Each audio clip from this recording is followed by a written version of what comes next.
Welcome to episode 33 of Believe in TCU as part of the Believe Network. I'm Zion Trammell with my guys Ian Nepetian and Seth Dowdle. Today, we're going to be talking about TCU women's basketball and their monumental win yesterday over Baylor, as well as TCU baseball and their weekend, their first home series weekend against Southern Miss. But we'll start things off. TCU women's basketball, they defeated Baylor 51-48 in Waco in a winner-take-all game for the Big 12 regular season championship.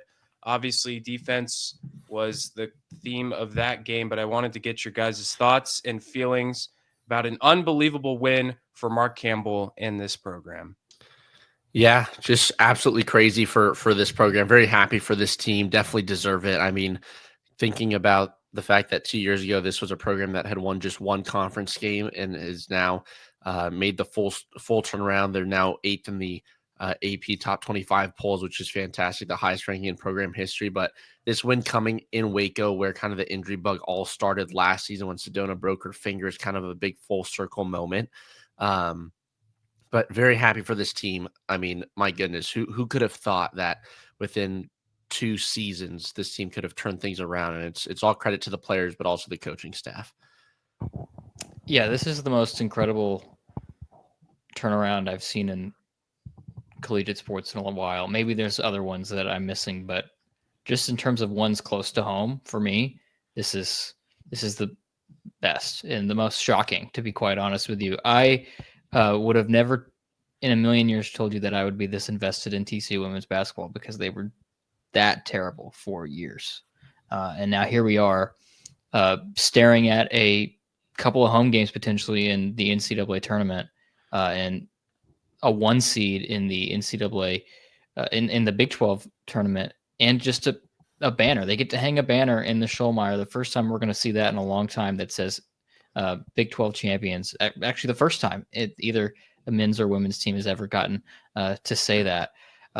Just spectacular stuff. And it was against Baylor too. That makes it would have been cool against anyone, but getting to do that on the road against that team was quite special. It was unbelievable. And you mentioned, the first ever. It's, sometimes a lot of the time we'll talk about, TCU men's basketball and then TCU women's basketball. This is just a huge win for TCU basketball altogether. I mean, this is the first Big 12 title. I really am speechless. It's something that I just would have never seen coming a couple of years ago. And yeah, to do it on the floor where things kind of fell apart last season with how, just the unlucky injuries. It's absolutely beautiful to watch. And I'm just so happy for this group. They worked so hard. This is a team that came together pretty quickly, developed a lot of chemistry rapidly. So many transfers coming in, so much change. And they all believed in Mark Campbell and the culture that he's developing here in Fort Worth. And really that final piece of the puzzle was Haley Van Lith. We know the experience she's had at LSU in the postseason, and she's really the glue and that final piece of the puzzle that was going to take TCU to the next level. And we've seen that on display all season long with her hard work and her leadership. And it all came together yesterday, and in a gutsy win where they needed every bucket that they could get possible. And they did a really good job of containing Baylor, holding them to under 50 points. Yeah, TCU this season, it's just, especially I think the last month or so, they've really done a nice job of getting those role players very active on the court. Again, you go back to last season, you talk about this team's depth and the issues they had there with the injuries and things like that. TCU obviously hit that transfer portal really hard, got a lot of really great talents in.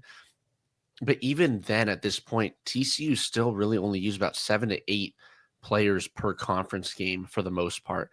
And at times I was kind of concerned that, hey, I don't know how sustainable this is, especially when Sedona Prince playing, 35, 36, 37 minutes almost every single game. And same thing with Van Lith and Connor. And the fact that at certain points, each player kind of went through ebbs and flows. I think Haley Van Lith for about a 2.5 week period kind of struggled offensively in the sense of just playing her game. I think defenses played TCU really well over the last month, but TCU did something differently this year, and it was really all of that depth and all of that experience coming back into play, with folks like Deasia Merrill, Aaliyah Robertson coming back. She played a huge role last season when players were out. Same thing with Agnes Eminopu. Who could have thought she would have such an impact on this team the way she has, right? She doesn't always, some certain days she shoots the ball better than others, but she is one of the top rebounding guards in the country.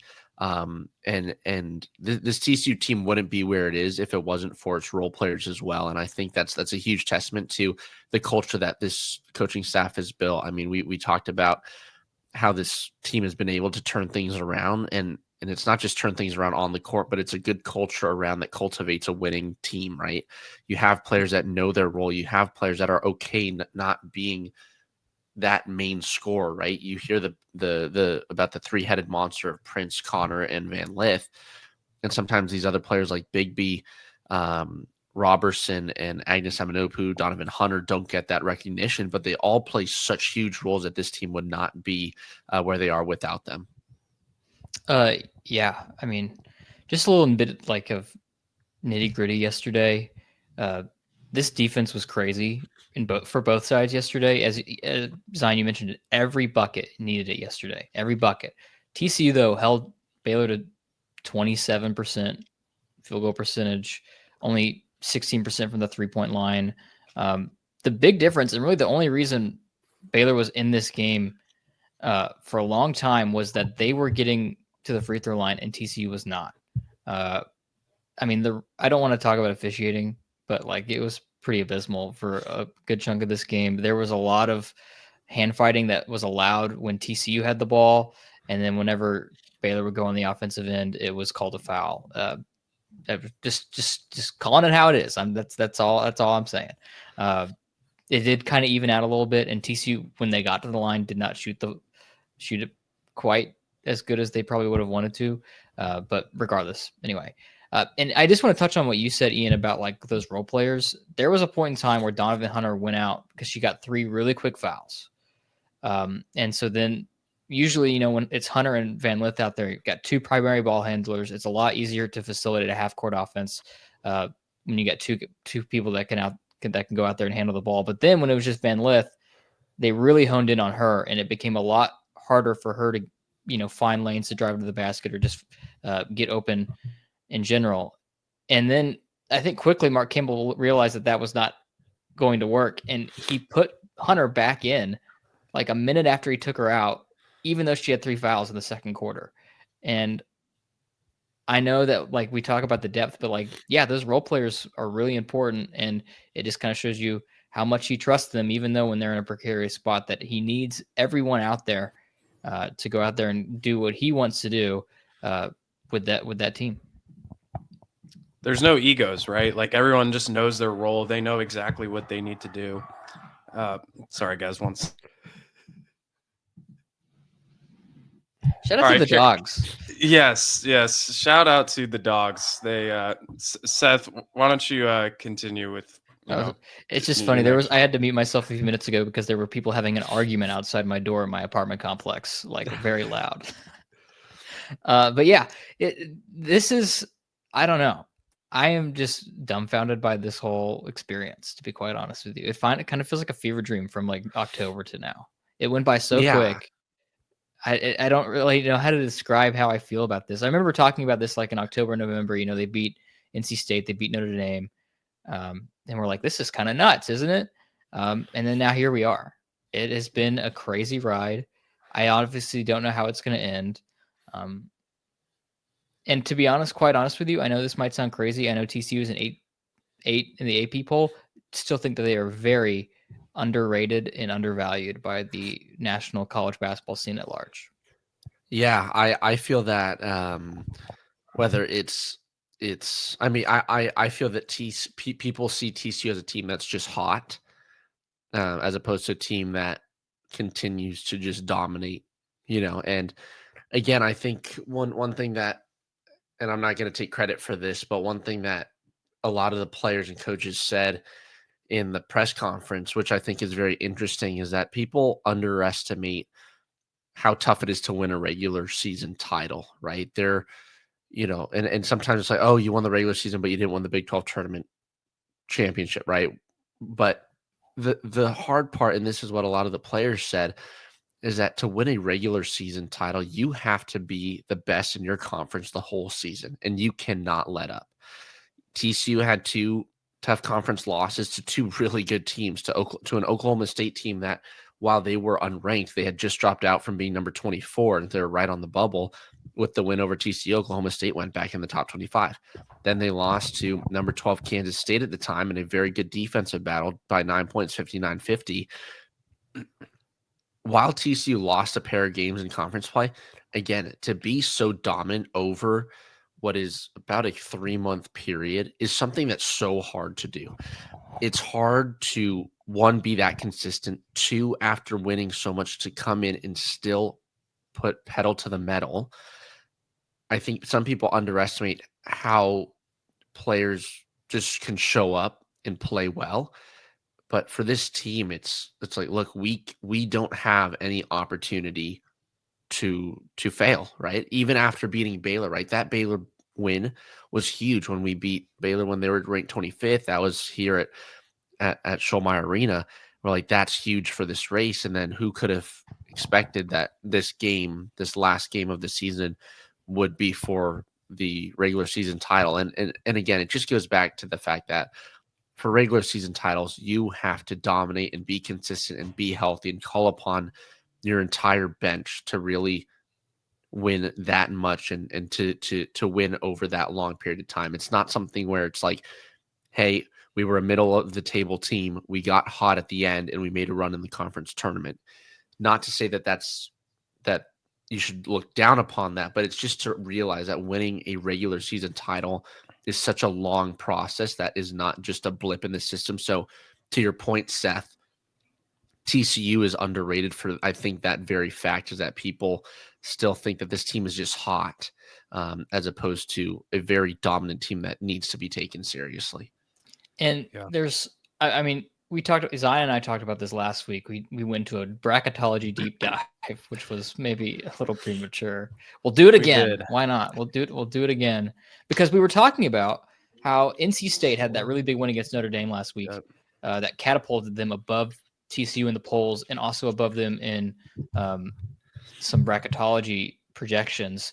And we were talking about how, isn't that kind of crazy how TCU beat both those teams, and yet people seem to forget about those wins. And yes, they were very early in the season, and yes, head-to-head in basketball is not as big of a factor as it might be in other sports, but still, it seems a little bit odd. And even now, TCU still projected a 3 seed. The Big 12 regular season champion projected as a 3 seed in the NCAA tournament. And to me, that really just says a lot about what the college basketball world sees this conference as a whole.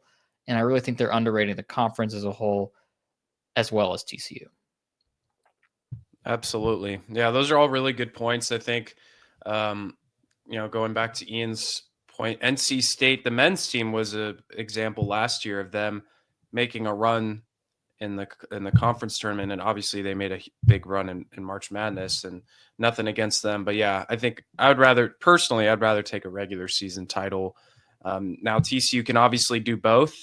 Not saying that they can't do that, but they certainly can. But it feels good to just have that part of it as like, okay, they got that Big 12 regular season title.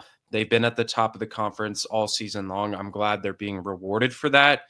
And, hopefully they can carry that over into the Big 12 tournament. And we'll kind of talk about that a little bit here, as the top 4 seeds, I believe, get a double bye. And so TCU will automatically be into the quarterfinals. And then 5 through 8 receive 1 bye into the second round. So the first round of games will take place on Wednesday, and then the conclusion. The championship final will take place Sunday, March 9th at 4:00. Unless, and then it says, unless BYU advances to the final, which would move the title game to Monday, March 10th. If the 12th seed BYU Cougars makes it to the conference championship, I don't know what I'll do. But I highly Crazy doubt that will stuff has happen. happened. Yeah, but I feel like TCU here. I mean, obviously everyone's going to be looking at them as the 1 seed. They're going to be, they're going to be the team to target. I feel like they've done a really good job of running the Big 12 all season long. Why can't they do it one more time here in the tournament to try to win the championship? Obviously, I think it'll be really difficult. There's especially with how top heavy this conference is, but why not us? There's also the conversation about whether or not it's pertinent to. I know saying they shouldn't try hard that's not what I'm trying to say. They have bigger goals in front of them than the Big 12 tournament. I feel like, and their spot is secured as a top 3 seed in March Madness. Now, obviously, winning the Big 12 tournament can catapult them to a 2 seed. I think it depends on what other happens elsewhere. It just depends on how much you value a potential 2-7 matchup opposed to a 3-6 in the second round. We'll see though. I'm also I'm knocking on wood. Just 3 extra games before March Madness worries me in terms of fatigue and whatnot. But because I just want to go straight into the big stuff now. Like we've got our trophy. Let's go. I agree. I'm ready to get moving. It's crazy that Kansas State, they're a 5 seed. Like they dropped a lot because they lost to Iowa State the other day. So they've now dropped to the 5 seed with Baylor at 2, Oklahoma State at 3, and West Virginia 4. But yeah, we might see one of those, either Oklahoma State or West Virginia.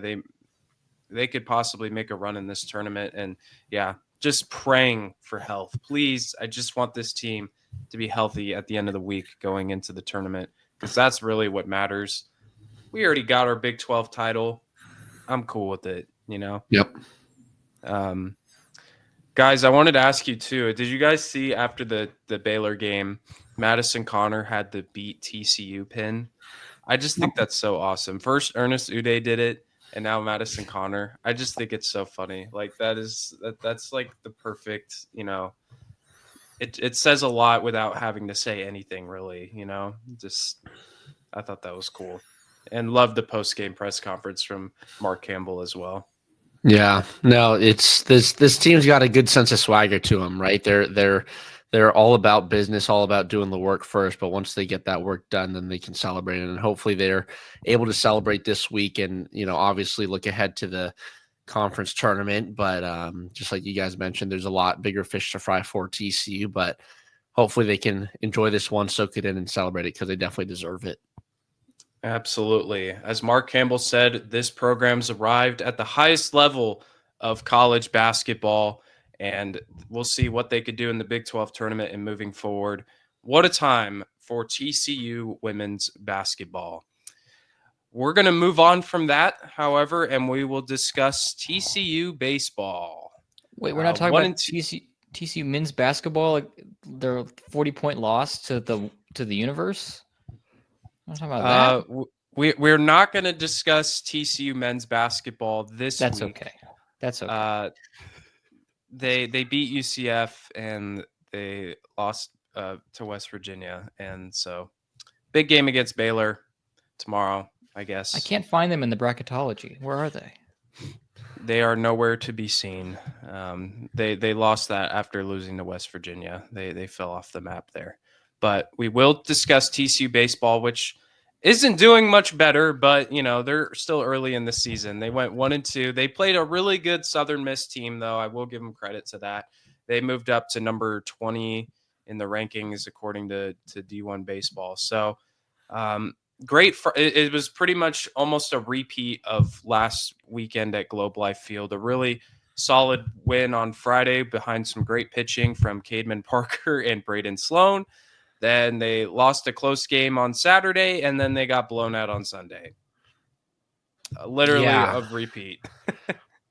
Yeah, this weekend, it's hard to come away from this weekend and feel anything really positive as a TCU fan. I think one thing you can at least say is, look, we lost to a really good program. Southern Miss is not a program to take lightly. They have made the NCAA tournament in each of the last 8 seasons and have won 40 games or more in each of the last 8 seasons, not including the 2020 year with COVID. This is a team that has hosted 2 super regionals in the last 3 years and have lost in 22 and 23.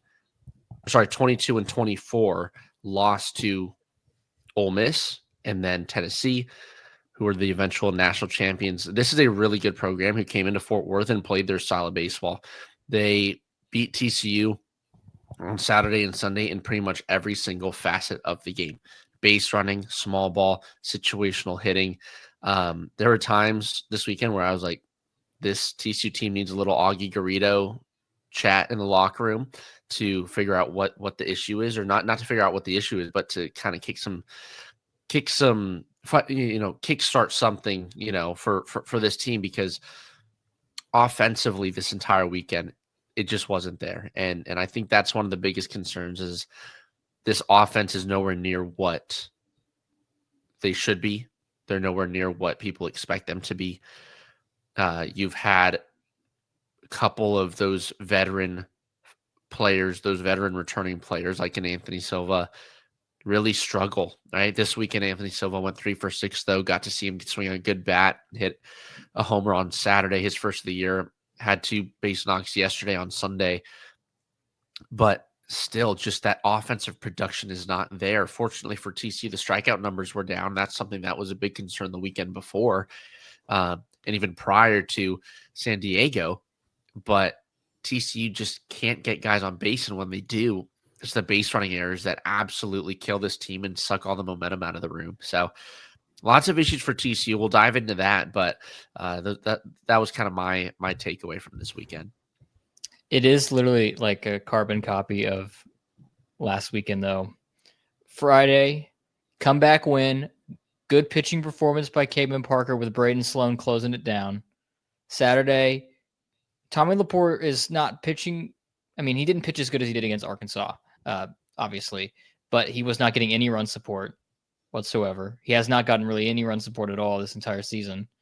And then, they kind of try to get back in, but they can't. And then Sunday, obviously, felt like it was like 3-0 at one point, I think. But it felt like it was 10-0 or 4-0. But it felt like it was just because, I mean, I don't know.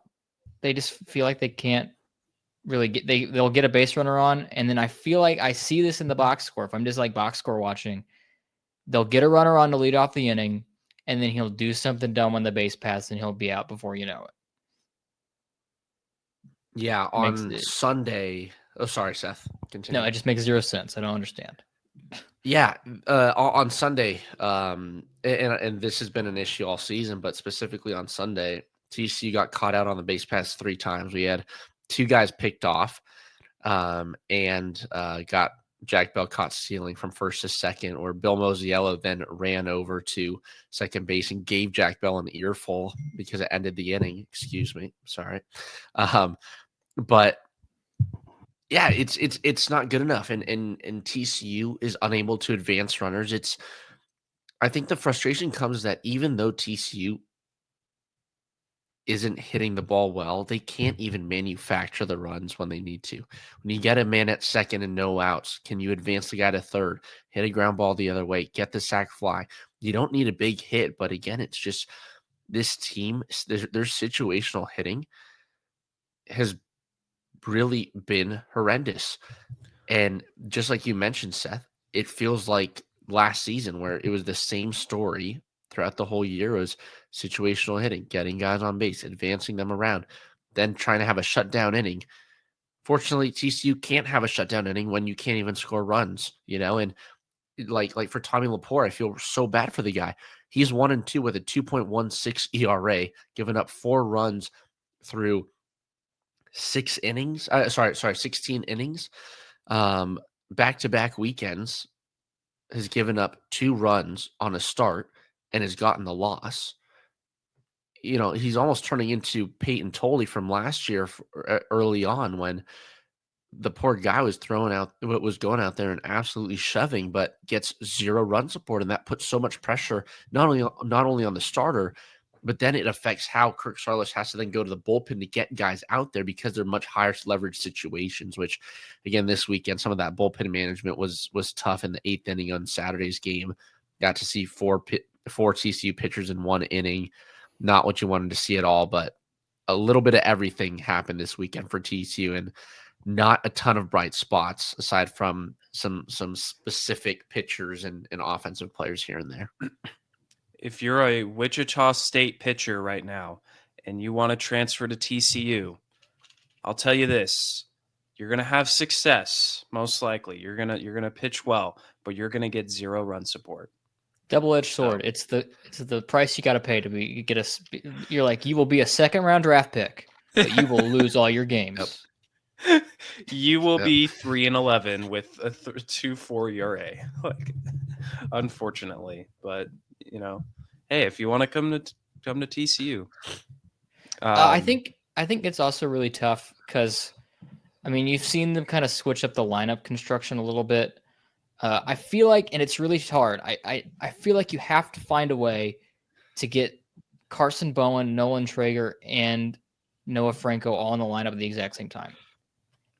And it's tough because they all can't really do that. But they're like 3 of the better. They're hitting right now. Those are 3 of the better or more consistent guys, I feel like, or at least guys that can go out there and give you some pop. Yeah. And I just don't know how you would do it. They did it yesterday. They put Carson and Traeger in. But yeah, I don't know. There's going to be some fiddling around with this lineup. The bottom 3 of the lineup right now, they got to figure something out. I feel like Sam Myers and Sawyer Strasner's times down there at the bottom might be coming to an end. At least that's what I would. You got to figure something else out. Yeah. It's been really tough to watch once you get down to that bottom third of the order.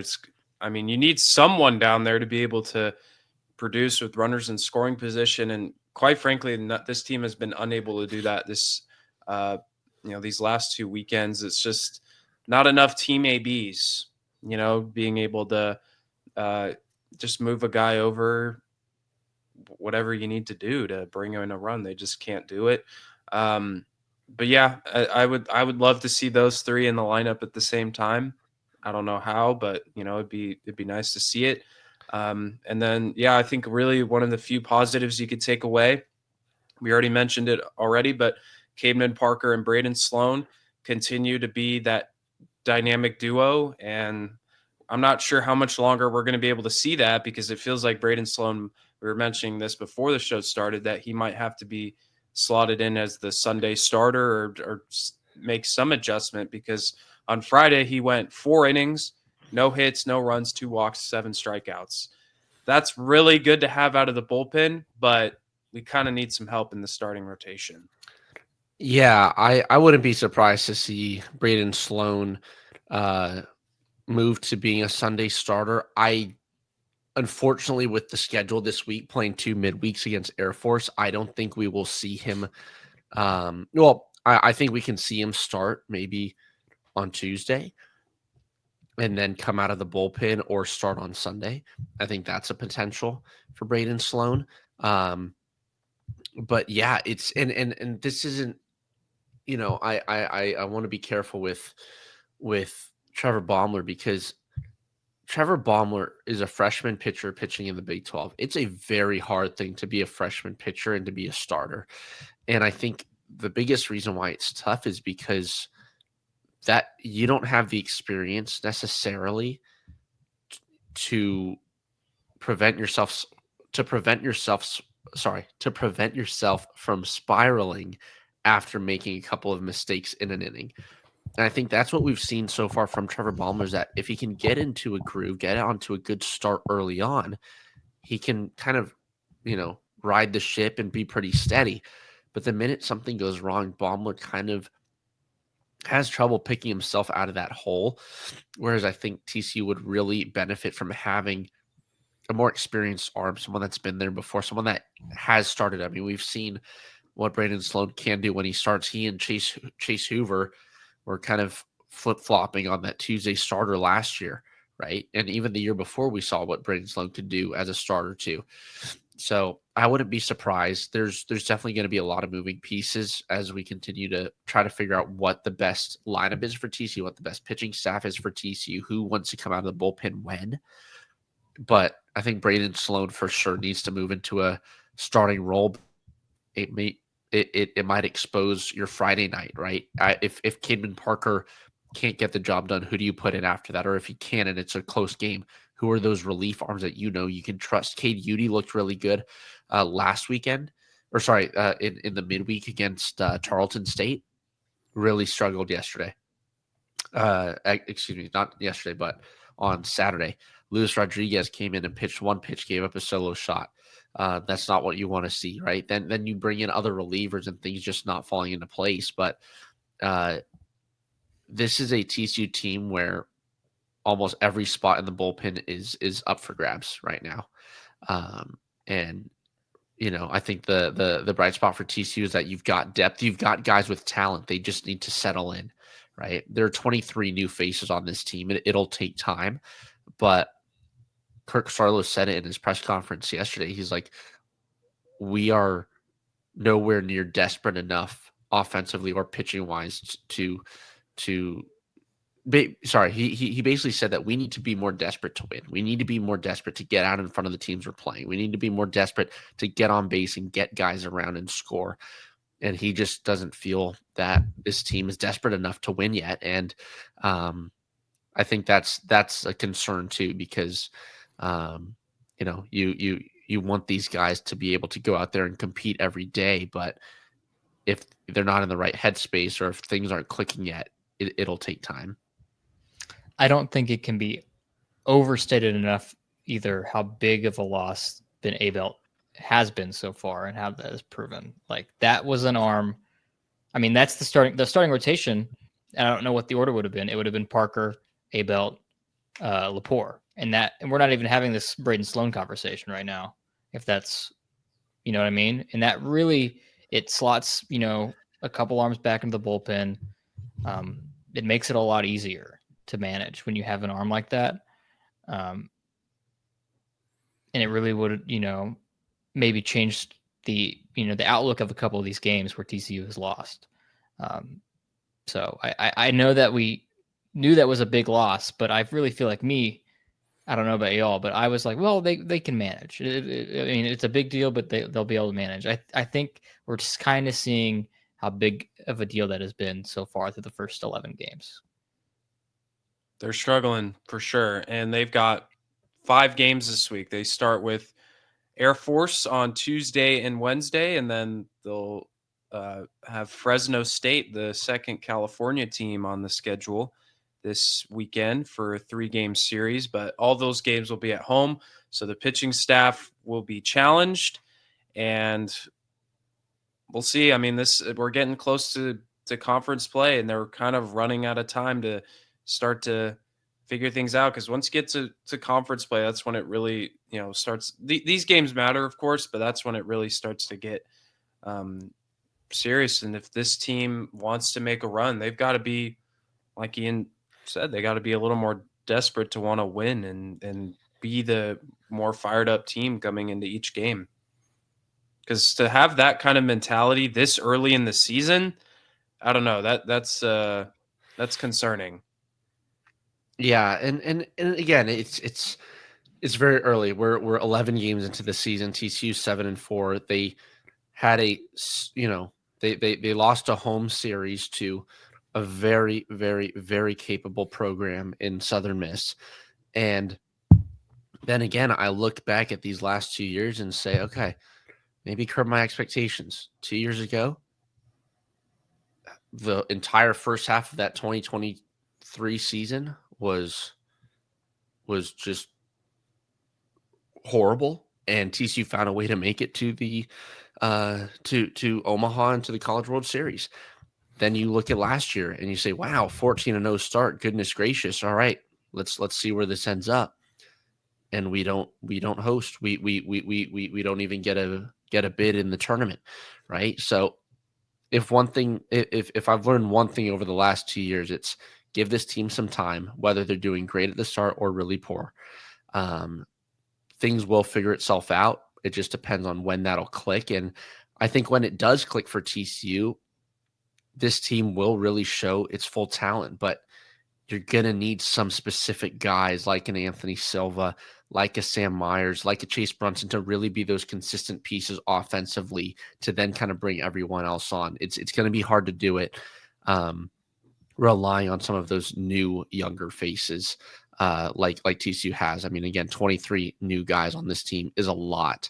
And so you need some of those veteran guys to not only show what they can do off the field and provide a good example, but also lead on the field when things get tough. And right now, I think it poses a perfect opportunity for some of these veterans to really impose themselves on this team, and for some of these young guys to maybe make a name for these young guys to make a name for themselves and try to be a difference maker to try to turn the ship around. But again, TCU 7-4 through the first 11 games. Obviously, some a tough weekend series last week at Globe Life, this weekend here at Southern Miss, but there's still a little bit of time. Just now you're a little less comfortable with how the outlook is. Yeah, we'll see what happens. Hoping for a turnaround for this TCU baseball team. Again, they will host Air Force on Tuesday and Wednesday, and then a weekend matchup against Fresno State. Ian has been calling games on 88.7 KTCU for TCU baseball. He's done a great job so far this season. So if you want to listen to him, you can on KTCU. But that will finish things up here for this episode of Believe in TCU. You can follow us on Instagram, subscribe to our YouTube page, or listen to us wherever you get your podcasts, all at Believe in TCU. So for Ian Napishian and Seth Dowdle, I'm Zion Trammell. Thanks for tuning in. We'll see you guys next time. And as always, go Frogs.